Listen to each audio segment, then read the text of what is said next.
सवाल की तरफ चलते हैं। भी आपने जिक्र किया, आपने बहुत सारे कॉलम लिखते आए, आप अभी भी लिख रहे हैं, हजारों कॉलम मेरे ख्याल से आप लिख चुके हैं।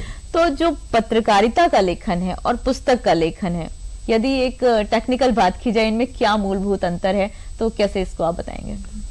देखिए, पत्रकारिता का लेखन वर्तमान में होता है जी।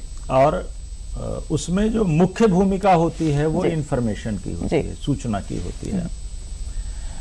जैसे कोई घटना घटती है या किसी प्रकार का कोई प्रोटोकॉल साइन होता है या कोई युद्ध होता है या संधि होती है, तो आपको उसकी एक रिपोर्ट अपने नजरिए से बनानी होती है। अगर आप कॉलम लिखते हैं तो एक उसको स्वरूप देना है कि ऐसा क्यों हुआ, क्या उसके तमाम आयाम हैं और क्या उसका इम्पैक्ट हो सकता है। लेकिन वो एक निश्चित समय अवधि के अंदर तक ही सीमित रहेगा।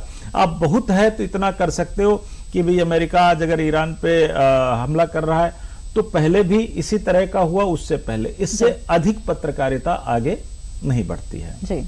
लेकिन जो लेखन है पुस्तक का वो बहुत पीछे तक जाएगा जी। वो तो आप अगर हड़प्पा या उससे पहले की सभ्यताओं में क्या होता था, किस प्रकार के लोगों की जीवन शैली थी, क्या वो लिखते पढ़ते थे, क्या उनके समय के भी किसी प्रकार के कोई दस्तावेज हैं, वहां से आरंभ करके और आज के इस उत्तर आधुनिक युग तक आएंगे, तो वहां पर लेखक को अपने माइंड सेट में बिठाना है। जैसे कई बार आप देखते हो कोई चरित्र, बहुत सारे पुस्तक लेखक आते हैं, तो अब वो अगर हड़प्पा लिख रहे हैं या उस पे फिल्में भी बनी हैं, तो वो ये विचार को अपने आप को उतने साल पहले ले जाता है बिल्कुल, और वो उसमें जीता है कि ये कैसा है।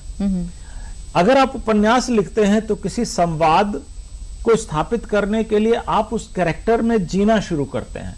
पत्रकार को उस कैरेक्टर में नहीं उतरना पड़ता है, क्योंकि अगर आप उस कैरेक्टर में नहीं उतरे तो आप उतना प्यारा संवाद ही नहीं कर पाएंगे, और अगर आप नहीं कर पाएंगे तो लेखक कभी आप सेटिस्फाई नहीं कर सकते हैं। तो इसलिए पुस्तक एक बड़ा व्यापक कैनवास होता है, और जो पत्रकारिता है उस एक सीधी सड़क पर चलने वाली सीधी सादी एक लेखन की परंपरा या सूचनाओं के संग्रह की परंपरा है। वहां सूचनाएं भी हैं, वहां अनुभव भी हैं, वहां भावनात्मक अभिव्यक्ति भी है, और उसके ऐसे निष्कर्ष भी हैं जो लोगों को भाएं, लोगों का व्यक्तित्व निर्माण करें और लोगों को एक नई दिशा दिखाएं। तो मुझे लगता है दोनों में एक बड़ा